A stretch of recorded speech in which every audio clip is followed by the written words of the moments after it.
아멘. 우리 성경 묵상합니다. 오늘 말씀은 민수기 3장입니다. 민수기 3장 5절부터 13절까지 말씀입니다.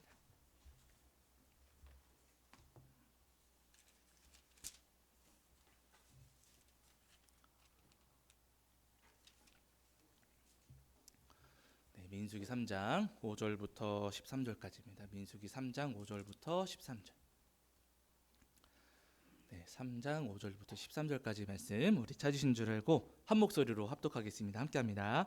여호와께서 또 모세에게 말씀하여 이르시되 레위 지파는 나아가 제사장 아론 앞에 서서 그에게 시종하게 하라. 그들이 회막 앞에서 아론의 직무와 온 회중의 직무를 위하여 회막에서 심우하되 곧 회막의 모든 기구를 맡아 지키며 이스라엘 자손의 직무를 위하여 성막에서 심우할지니 너는 레위인을 아론과 그의 아들들에게 맡기라. 그들은 이스라엘 자손 중에서 아론에게 온전히 맡겨진 자들이니라. 너는 아론과 그의 아들들을 세워 제사장 직무를 행하게 하라. 외인이 가까이 하면 죽임을 당할 것이니라. 여호와께서 모세에게 말씀하여 이르시되 보라, 내가 이스라엘 자손 중에서 레위인을 택하여 이스라엘 자손 중에 태를 열어 태어난 모든 맞이를 대신하게 하였은즉 레위인은 내 것이라. 처음 태어난 자는 다 내 것임은 내가 애굽 땅에서 그 처음 태어난 자를 다 죽이던 날에 이스라엘의 처음 태어난 자는 사람이나 짐승을 다 거룩하게 구별하였음이니 그들은 내 것이 될 것임이니라. 나는 여호와이니라. 아멘. 우리 자리에 앉으시겠습니다. 네, 여러분 한 주간 평안하셨지요? 오늘도 하나님 앞에 나와 예배하는 저와 여러분 위에 우리 주님께서 주시는 은혜와 사랑이 가득하기를 간절히 소원합니다. 저희가 지난주 이제 부활절 절기를 보내면서 마태복음 28장 1절부터 10절까지 말씀을 나누었는데요. 부활절 아침이 되었을 때 예수님께서는 그 부활의 기쁜 소식을 전해주시려고 아침부터 많이 분주하셨습니다. 그 무덤 입구를 막고 있던 돌도 옮겨 놓으시고 예수님 시신을 감쌌던 천도 잘 정리해 두시고 하시면서 부활의 기쁜 소식을 알려주시려고 예수님은 준비하고 계셨거든요. 아주 즐거운 마음으로 준비하셨는데 그럼에도 불구하고 그 부활절 아침에 제자들의 마음은 예수님만큼 기쁘거나 즐겁지가 않았어요. 제자들 마음은 부활절 아침이 되었을 때도 여전히 슬픔 속에 있었고 여전히 절망 속에 있었습니다. 부활절 아침이 되었는데도 제자들이 예수님의 그 부활의 기쁜 소식을 누리지 못한 이유는 뭐냐면요, 다른 것 아니라 그들의 마음에 가지고 있었던 자기의 생각과 자기의 지식과 자신의 경험 때문이라는 겁니다. 다른 이유가 아니고 여러분, 사람은 죽은 사람은 살아날 수 없다 라고 하는 지식과 경험이 있잖아요. 그 지식과 경험을 가지고 있었던 제자들에게는 예수님께서 부활하신다고 아무리 예수님 말씀하셨어도 그 말씀이 귀에 들어오지를 않습니다. 사람이 사실 그렇거든요. 내 생각이 콱 박혀버리면은요, 누가 뭐라고 해도 그 말씀을 전해 듣지를 않아요. 그게 깨져야지만 여러분 그 사람이 변화되는 것이고요. 그것이 깨져야지만 우리에게도 주님께서 예비하신 어마어마한 은혜를 우리가 받을 수가 있는 것입니다. 바라는 여러분, 저희가 지난주에 부활절 절기를 보냈지만은요, 우리 성도님들 마음에 가지고 있는 내가 이전에 가지고 있던 생각과 고집과 경험들을 주님 말씀 앞에 겸손히 다 쏟아 놓으시고 그 모든 것들을 깨뜨리신 이후에 주님께서 주시는 놀라운 은혜를 받아 입으시는 저와 여러분이 되기를 주의 이름으로 간절히 축원합니다. 자, 이제 오늘은 여러분 다시 민수기를 이제 다시 돌아오셔서요. 오늘은 민수기 3장 5절부터 13절까지 말씀을 통해서 우리에게 주신 은혜를 나누려고 합니다. 이제 민수기 3장에서는 이스라엘 백성들의 광야를 행진할 때 무엇을 해야 되는가, 어떤 직무를 감당해야 되는가 알려주시는, 특별히 민수기 3장과 4장에는 제사장들과 레위 지파 사람들이 감당해야 될 직무에 대해서 말씀해 주시고 계세요. 그래서 저희가 2주 전에 1절부터 4절까지 제사장들에게 주시는 말씀을 살펴보았습니다. 제사장들은요, 바른 것을 들어야 된다라고 하셨어요. 하나님께 구별된 사람, 하나님께 메인 사람들이라고 말씀하실 때 그 손을 채운 사람들이라는 의미거든요. 그래서 제사장들은 그들의 손에 바르고 거룩하고 정결한 것을 채워야 된다 하시는 말씀이었습니다. 그러면은 레위 지파들, 제사장들과 함께 레위 지파 사람들은 어떤 사명을 감당하고 그 광야를 행진할 때 어떤 직무를 감당해야 되는가? 자, 그 말씀이 여러분 3장 이제 5절부터 5절부터 이어지는 그 후반부의 말씀에 자세하게 기록되어 있거든요. 사실은 3장 말씀 읽어보시면은요 그렇게 재밌지는 않습니다. 4장도 그렇게 재밌지는 않은데요. 그러나 여러분 재미없는 말씀이지만 그 속에 저희가 눈여겨볼 말씀이 있어요. 하나님께서 레위 지파 사람들에게 어떤 직무와 어떤 사명을 맡겨주셨는가, 광야를 행진할 때 레위 지파 사람들은 무엇을 해야 했는가 우리에게 말씀해 주실 때 여러분 7절과 8절을 보시면 이렇게 말씀하십니다. 물론 레위 지파 사람들도 제사장들하고 비슷하긴 하거든요. 근데 제사장하고 다른 부분이 분명히 있어요. 어떤 것이냐면 7절과 8절이거든요. 자, 민수기 3장 7절과 8절입니다. 7절과 8절. 자, 우리 찾으신 줄 알고 읽겠습니다. 함께합니다. 시작. 그들이 회막 앞에서 아론의 직무와 온 회중의 직무를 위하여 회막에서 심우하되 곧 회막의 모든 기구를 맡아 지키며 이스라엘 자손의 직무를 위하여 성막에서 심우할지니. 아멘. 이렇게 말씀하셨어요. 지금 아론의 직무, 그러니까 제사장들을 위해서, 그리고 이스라엘 다른 백성들, 다른 지파 사람들을 위해서 회막에서 심우해라, 회막을 섬겨라 라고 하시는데 8절을 보시면은요 회막에서 심우하는 게 구체적으로 무엇인지 말씀하실 때 회막의 모든 기구를 맡아서 어떻게 하라고요? 지키며 이렇게 말씀하셨어요. 그러니까 여러분 레위 지파 사람들이 감당해야 했던 중요한 직무, 레위 지파 사람들이 감당해야 했던 중요한 사명, 그것은 뭐냐면은요 성막을 지키는 거예요. 회막을 지키는 것이 레위 지파 사람들이 감당해야만 했던 아주 중요한 직무입니다. 1장으로 다시 돌아가시면은요 레위 지파 사람들이 감당해야 했던 이 직무, 성막과 회막을 지키는 이 직무를 조금 더 구체적으로 말씀해 주신 적이 있었거든요. 자, 어디냐면 여러분 민수기 1장 50절부터 53절입니다. 조금만 한두 장만 앞으로 가시면 되실 거예요. 1장 50절부터 53절입니다.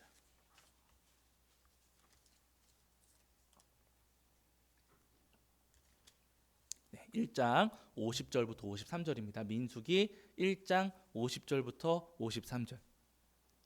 네, 1장 50절부터 53절. 자, 우리 찾으신 줄 알고 읽겠습니다. 함께합니다. 시작. 그들에게 증거의 성막과 그 모든 기구와 그 모든 부속품을 관리하게 하라.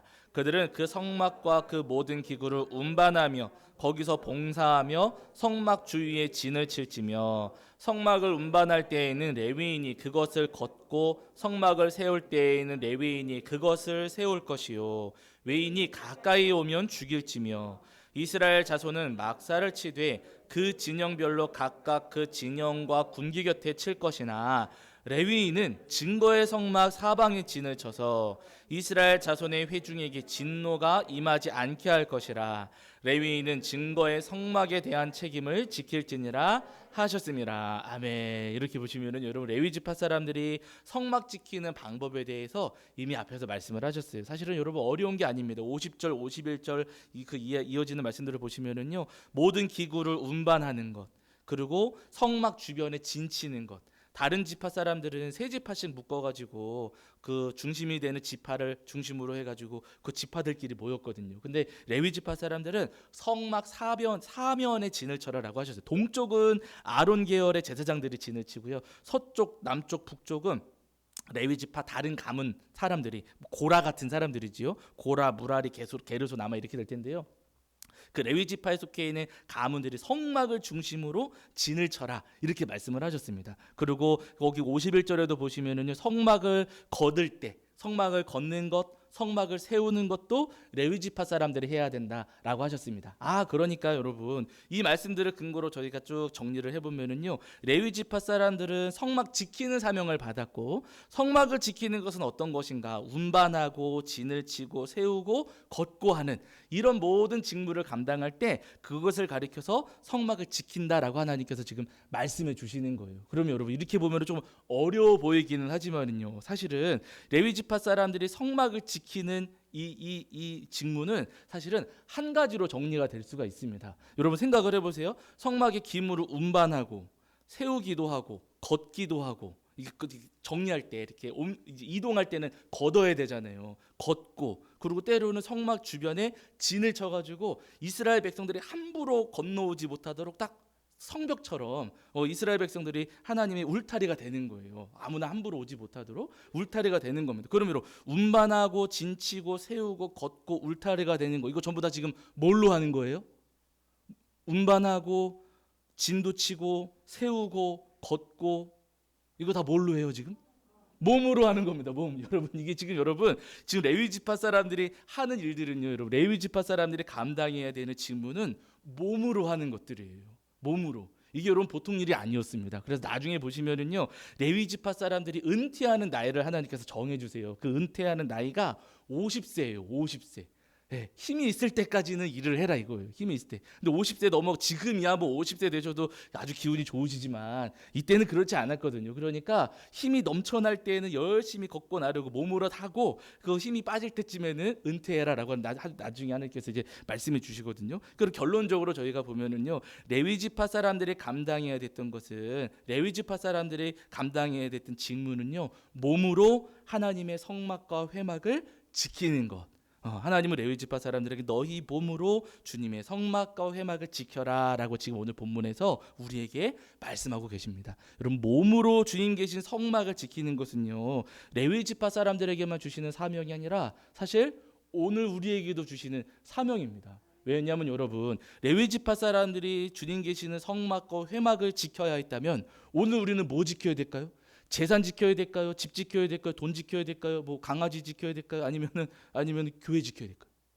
주님의 몸된 교회 지켜야 되지 않겠습니까? 명예도 지켜야 되고 권세도 지켜야 되고 뭐 세상 사람들은 지킬 것이 굉장히 많습니다. 그러나 여러분 주님께서 오늘 우리에게 이 땅을 살아가면서 우리에게 주시는 아주 중요한 직무 가운데 사명 가운데 한 가지는 뭐냐면은요 주님의 몸된 교회를 지키라고 말씀을 하시는 거예요. 주님은 오늘 우리가 이 땅을 살아가는 동안에 주님의 몸된 교회를 지키면서 살기를 원하신다는 겁니다. 우리 성도님들도 피부로 많이 느끼시겠지만은요, 사실은 지금 우리가 살아가는 지금 시대의 교회를 향한 공격이 굉장히 많습니다. 아주 교묘하게 아주 치밀하게 교회를 어렵게 하고 교회를 힘들게 하는 일들이 분명히 있어요. 특히나 코로나 시대를 저희가 지나가면서 교회가 더 많은 어려움에 처하기도 했습니다. 저희가 지난주 주일날 우리 성도님들하고 이제 회의하고 결정하면서 2층에 그 자리 이사 가시자고 결정을 내렸었잖아요. 근데 여러분 월요일날 아침에 가서 보고 그 자리에서 제가 여기 계약할 테니까 주인분한테 얘기해 주세요 하고 돌아왔는데요. 저녁쯤 되니까 부동산에서 전화가 왔어요. 아, 목사님 죄송합니다. 교회 내주시기로 했던 그 건물주 사장님이 누구한테 무슨 얘기를 들었는지 모르겠는데 교회는 싫다고 하세요. 마음이 바뀌셨대요. 그래서 교회에 내주기로 분명히 이야기를 하셨었는데 그런데 교회는 내주기 싫다. 이렇게 마음이 바뀌셔가지고 저희가 도장 찍으려고 하다가 다 무산이 되어 버렸어요. 근데 여러분 우리 성도님들은 이제 이런 일들이 몇 번 안 된 것처럼 느껴지시겠지만은요. 사실은 저는 개인적으로는 굉장히 많이 겪고 있는 일이에요. 왜냐하면은 다 말씀 안 드리지만 제가 부동산에 여러 번 전화를 했거든요. 여러 차례 전화해가지고 저희 교회인데 그 건물 들어갈 수 있겠습니까? 라고 처음부터 제가 여쭤봐요. 그럼 된다고 할까요? 안 된다고 할까요? 10군데 중에 9군데는 다 안 된다 그래요.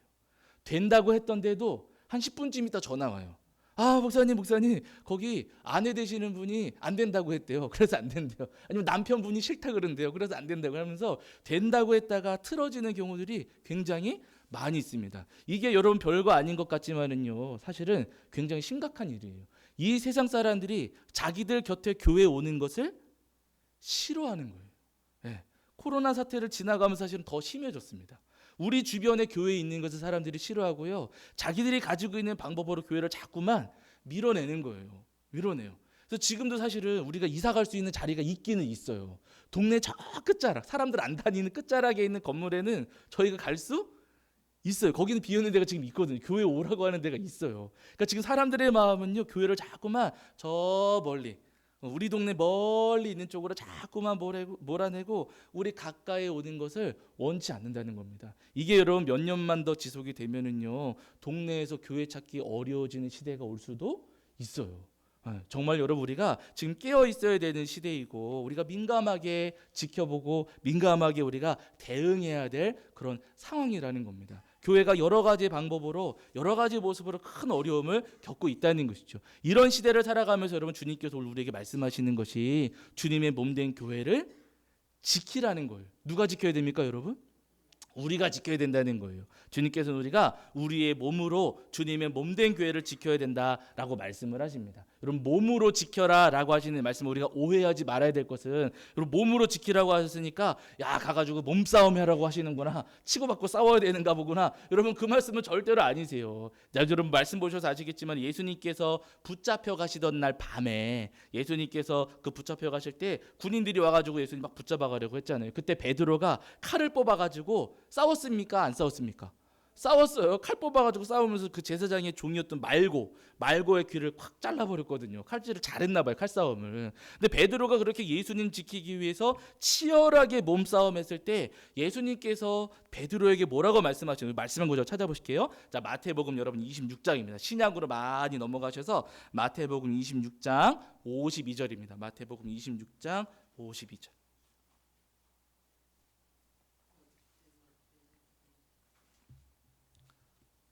마태복음 26장 52절. 베드로가 칼을 들어서 싸움으로 몸싸움으로 예수님을 지키려고 했을 때 예수님께서 뭐라고 말씀을 하셨는가? 마태복음 26장 52절입니다. 마태복음 26장 52절.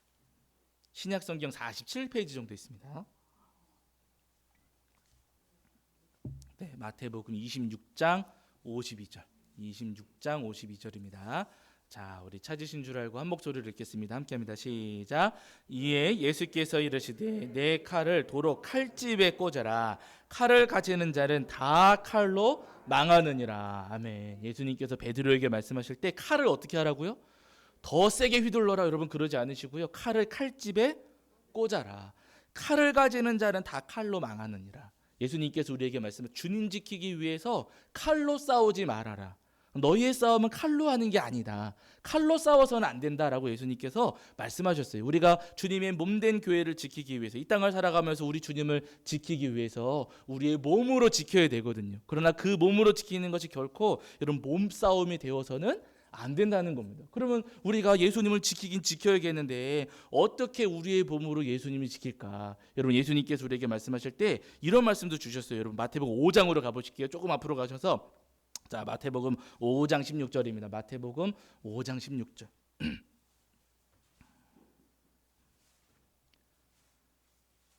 마태복음 5장 16절입니다. 마태복음 5장 16절. 네, 마태복음 5장 16절입니다. 5장 16절.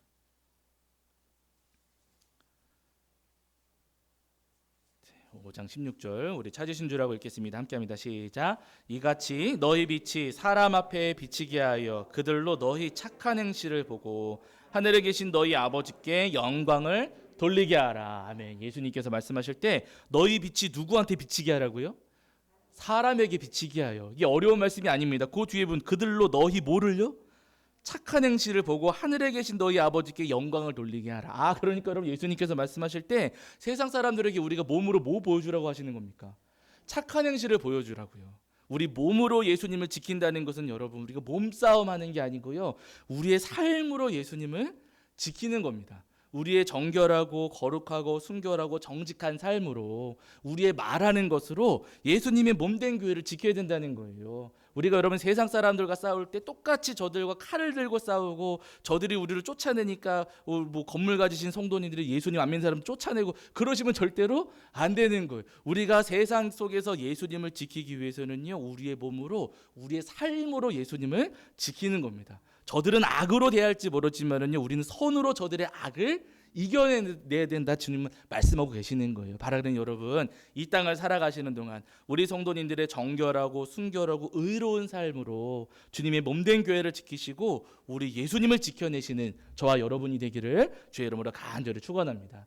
초대교회를 보시면은 여러분 초대교회가 막 세워질 때 사실은 유대인들의 공격이 있긴 했거든요. 여러분 처음부터 유대인들이 교회를 공격했던 것은 아니었어요. 초대교회가 막 세워질 때는요, 여러분 오히려 유대인들이 초대교회 성도님들을 보면서 아주 칭찬을 했습니다. 그 모습이 어디 나오냐면 여러분 사도행전 2장 43, 47절 나중에 찾아보세요. 사도행전 2장 43절부터 47절에 보시면은 초대교회 성도님들이 함께 살면서 어려운 사람은 도와주고 위로해주고 나누는 거예요. 지금 예수님 믿겠다고 찾아온 사람들이 있는데 그 사람들이 먹을 게 없고 옷도 허름하고 그러면은요, 물론 그 사람들 집에 돌아가면 뭐 있을 수도 있겠죠. 그러나 그 사람들을 그냥 돌려보내지 않고 어떻게든 입혀주고 어떻게든 먹여주고 어떻게든 도와주고 서로 위로하고 서로 기도하고 서로 감싸지는 그 모습을 보면서 유대인들이 감동을 한 거예요. 와, 저 예수님 믿는다는 사람들은 뭐 좀 이상해 보이긴 하는데, 아, 저 사람들 되게 착하구나, 저 사람들 되게 멋있구나, 저 사람도 굉장히 의롭구나 라고 하는 것을 유대인들이 보았습니다. 그 모습을 보면서 감동을 받았고, 그런 바탕에서 베드로가 전도를 하니까 3,000명 5,000명씩 주님께로 돌아오는 사람들이 있었던 거예요. 그냥 돌아온 게 아니고요, 초대교회 성도님들이 살아가는 그 삶이 유대인들에게 감동이 되었기 때문에 유대인들 마음속에도 예수님의 십자가 복음이 뿌려지고 그 뿌리가 내려질 수가 있었다는 겁니다. 우리가 이 땅을 살아가면서 세상 사람들을 어떻게 전도할까? 맞아요, 여러분, 전도지도 저희가 이게 드려야 되고요, 무슨 예수천당 불신주 피켓 들고 하실 수도 있어요. 근데 여러분, 예수천당 불신주 피켓 들고 하시다가 무슨 누구하고 콱 부딪혔는데 막 저주하면서 지옥에나 떨어져라, 그러면 그 사람이 예수님 믿겠습니까? 안 믿겠습니까? 안 믿지요. 절대 안 믿습니다. 이거 내가 뭐 백날 듣는다 한들 여러분 안 믿어. 열심히 전도지 돌린 다음에 식당 가고 식사하시면서 반찬이 이게 뭐예요? 그러면은 교회 오시겠어요? 안 오시겠어요? 백날 여러분 전도지 돌린 게 아무짝에도 쓸모 없습니다. 그냥 종이 쪼가리 되는 거예요. 여러분, 열심히 복음을 전하시되 여러분 우리의 삶으로 예수님을 드러내고 증언할 때 여러분 세상 사람들도 우리를 바라보고서 이 하나님을 알고 그러면서 주님 품으로 돌아오는 복음의 역사가 일어날 수 있다는 거예요. 바르는 여러분, 우리의 몸으로 우리의 삶으로 예수님의 교회를 지키시고 이 땅에서 승리하며 살아가실 수 있는 저와 여러분이 되기를 주의 이름으로 간절히 축원합니다. 1세기쯤 됐을 때 이제 예수님 부활 승천하시고 초대교회가 바울 사도의 전도를 통해서 곳곳에 막 세워지고 하다가 우리 성도님들 잘 아시는 것처럼 도미티안이라고 하는 로마의 황제가 등장을 했어요. 이 도미티안이라고 하는 황제가 얼마나 극악무도한 사람이냐면요, 자기가 신이 되고 싶었던 거예요. 물론 로마의 황제들은 여러분 죽은 황제를 신으로 여기는 경우는 있었어요. 죽은 사람이니까 뭐 신이라고 하든 뭐라고 하든 관계가 없어요. 왜냐하면 워낙에 많은 우상들이 있으니까 신 하나 더 생긴다고 문제될 게 없어요. 그러니까 로마 사람은 죽은 황제를 신이라고 부른다고 해서 문제 삼지 않았습니다. 근데 문제는요, 이 도미티안이라고 하는 황제가 자기는 살아있을 때 신이 되고 싶은 거예요. 내가 살아있는 동안에 사람들이 나를 신으로 추앙해 주기를 바라는 겁니다. 근데 마침 자기 아들이 죽어가지고 죽은 아들을 사람들이 신이라고 추앙을 하니까, 봐봐라, 내 아들이 신이면 나는 뭐냐? 뭐가 돼요? 그 사람의 논리예요. 내 아들이 당신들이 내 아들을 신이라고 하는데 내가 그 아들의 아버지다. 그러니까 나도 신이다. 그러니까 나를 숭배해라 하면서 자기 신상을 세워놓고 신상 앞에 절하게 시키고 막 하는 겁니다. 그러면 그 시절에 우리 믿음의 선배님들은 황제의 신상에 절을 하셨을까요? 안 하셨을까요? 안 하셨어요. 우상 숭배가 되기 때문에 우리 믿음의 선배님들은요, 그 황제의 신상에 절하지 않았습니다. 그 도미티안이 그거를 보면서 화가 나는 거예요. 참을 수가 없었습니다. 그래가지고 이 도미티안이라고 하는 황제가 안 되겠다, 예수님 믿는 사람들은 왜 이렇게 내 말을 안 듣느냐, 저 사람들 맨날 무슨 하나님 나라 하면서 로마 제국을 위해서 사는 게 아니라 하나님 나라를 위해 산다고 하니까 나라의 반역자다, 나한테 절도 안 한다 하면서 초대교회 성도님들을 잡아다가 죽이기 시작을 했습니다. 아주 심했어요. 여러분, 우리가 정말로 입에 담기 어려운 일들이 많이 있었어요. 뭐 끓는 가마솥에 집어던지기도 하고요, 산채로 불에 태우기도 하고, 사자하고 싸우기 위해서 물어뜯겨 죽게도 하고요. 그러다 보니까 초대교회 성도 붙잡히신 분들이 있잖아요. 이제 자녀들을 앞에 이렇게 앉혀놓고서는 예수님 믿을래, 신상 앞에 절할래 해요.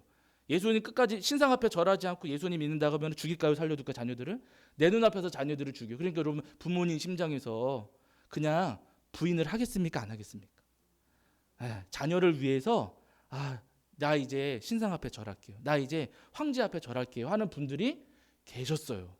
그 상황에서 자녀들의 죽음이 눈앞에 있는 상황에서 황제 앞에 절하겠다고 했던 그 아픈 심정을 믿음 없는 사람이라고 우리가 함부로 손가락질할 수는 없으면 너무 아프고 힘든 상황인 거예요. 문제는 뭐냐면요, 여러분, 그렇게 나 이제 신상 앞에 절할게요, 나 이제 뭐 제우스 신전에도 가고 나 뭐 아프로디테 신전에도 가고 하면서 예수님 안 믿고 우상 숭배도 하고 뭐 황제 신상 앞에도 절하겠습니다 말할 수 있잖아요. 근데 그렇게 말하는 것으로 여러분 끝나는 게 아니고 이 사람들이 검증을 했어요. 어떤 식으로 검증하냐면은 경기장 안에 모아놓고서는 너네가 우상 숭배한다는 것을 너네 몸으로 한번 보여봐라. 근데 이게 무슨 뭘로 보이는 거냐면은 제가 예전에도 저희 고린도전서 이제 사경이 할 때도 말씀드렸지만은요. 그 당시 우상의 신전에는 창기들이 있었어요. 그 사람들은 왜 그렇게 생각했는지 모르겠는데 물론 이제 그 바알 숭배부터 이어져 오기는 할 겁니다. 우상 숭배하는 그 자리에서 음행을 저질렀어요. 왜냐하면은 그 그리스 로마 신화 같은 데도 여러분 그 책들 보시면은요 그 신들이 그 로마 신화의 그 그리스 로마 신화는 신들이 자기들끼리 음행을 저지르고 사람하고도 음행을 저지르고 하면서 막 누구 태어나고 막 그러거든요. 그러니까 그 사람들의 그 우상 숭배하는 그 자리에서는 그렇게 음행을 저지르는 게 비일비재하게 있었습니다. 그래가지고 신전 창기가 1000명씩이나 있고 막 그랬던 거예요. 예수님 믿던 분들이 이제 예수님 안 믿고 나는 우상 믿겠습니다. 제우스도 믿고 황제도 믿겠습니다 하면은요 그 사람들이 불러다 세워놓고 그걸 우리 눈앞에서 한번 보여봐. 음행을 한번 해봐. 우리가 우상 신전에 가서 우리가 하는 것처럼 너네도 한번 해봐라고 시키는 거예요. 누구하고요? 부모와 자녀 사이, 목회자와 성도님 사이에 그 끔찍한 짓을 저지르게끔 그 눈앞에서 하게끔 만드는 겁니다. 여러분 그런 일들이 그 시절에 벌어졌어요. 그럼 우리 성도님들이 교회를 지킬 수 있습니까? 없습니까? 없어요. 사실은 지킬 수 없는 상황이에요. 막 다 잡아다가 죽이고 막 쫓아다니고 물건도 못 사게 만들고 너무나도 끔찍한 일들이 막 곳곳에서 벌어지는데 여러분 지금 우리가 상상할 수 없는 일들이거든요. 그런 일들이 비일비재하게 벌어지고 있는데 교회를 지킬 수가 없는 상황입니다. 근데 여러분 놀라운 것은 뭐냐면은요. 우리 믿음의 선배님들이 그 시절에 교회를 지키셨습니까? 못 지키셨습니까? 지키셨어요.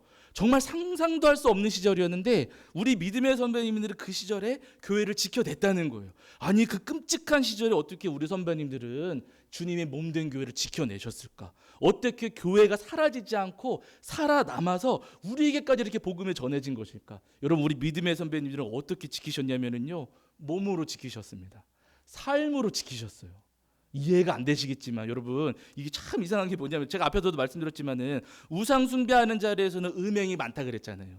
그러니까 그 당시에 여러분 로마 사람들 사이에는 음행을 저지르는 것이 창피한 일이 아니었고 죄가 아니었어요. 그 사람들은 아주 그냥 뭐 아무 생각 없이 서로들 음행을 저지르고 살았어요. 그러다 보니까 여러분 남자를 알지 못하는 여자 청년들이 있었을까요? 없었을까요?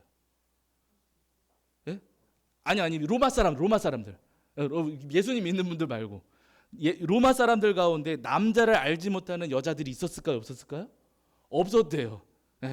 처녀를 찾아보기가 어려운 시절이었다고 합니다. 근데 여러분 너무 이상한 것은 뭐냐면은요 그렇게 그냥 뭐 신나게들 음행을 저지르며 살다가 결혼할 때는 누구 찾아요? 순결한 사람, 정결한 사람, 남자를 모르는 사람. 여러분 그런 사람 찾지 않겠습니까? 이렇게 이상한 사람들인 거예요. 결혼할 때 돼가지고는 이렇게 순결한 사람들을 찾아요. 근데 눈 씻고 찾아봐도 있습니까? 없습니까? 없어요. 아무리 찾아봐도 순결한 사람을 찾아보기가 어려워요. 찾아보다 보니까 순결한 사람이 있어요. 누구예요? 예수님 믿는 청년들. 예수님 믿는 사람들은요 정결하고 순결하다는 겁니다.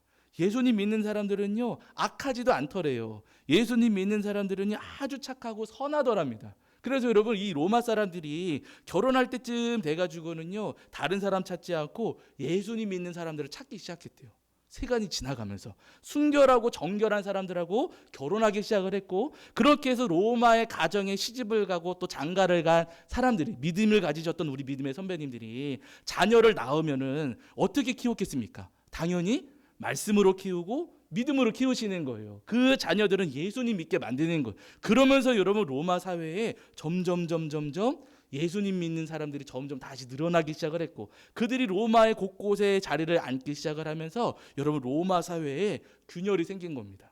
처음에는 도미티안 시절에는 그렇게 박해를 당하고 그렇게 예수님 믿는 사람들을 죽이려고 했지만은요 순결한 삶을 지키는 그 삶을 통해서 로마 사회가 깨뜨려지고 로마 사회에 다시 교회가 회복되는 놀라운 역사가 일어난 거예요. 그래서 나중에 가서는 이제 공인받게 되는 거지요. 여러분 우리 선배님들은요 삶으로 교회를 지키셨습니다. 정결하고 거룩한 삶으로 교회를 지키셨어요. 우리보다 더 어렵고 더 힘든 세상이었지만, 더 힘든 시절이었지만은요. 그러나 그 시절에도 정결하고 순결하고 의로운 삶을 지키심으로 주님의 몸된 교회를 지켜내셨다는 겁니다. 여러분, 바라기는 우리 모든 성도님들도 우리 선배님들이 하셨던 것처럼 이 시절을 살아가시면서 우리의 정결하고 순결하고 의로운 삶으로 주님의 몸된 교회를 지키시는 저와 여러분이 되기를 주의 이름으로 간절히 축원합니다. 예수님께서 말씀을 하셨지만은요, 여러분, 맛을 잃어버린 소금은요 길거리에 버려져 가지고 짓밟힐 수밖에 없습니다. 우리가 예수님 믿는 사람이라고 내가 성도라고 이야기하면서 성도의 모습이었고 세상 사람들과 똑같이 살아가면은요 우리 이 땅에 짓밟히고 버려질 수밖에 없다는 거예요. 우리가 이 땅에서 예수님의 몸된 교회를 지키고 이 땅에서 다시 복음의 시대를, 예수님의 시대를 다시 열어가기 위해서는요 먼저 내 삶을 지켜야 됩니다. 바라기는 여러분, 거룩하고 정결한 삶으로 주님의 몸된 교회를 지켜나가시는 저와 여러분이 되기를 주의 이름으로 간절히 축원합니다. 자, 우리 찬송가 420장입니다.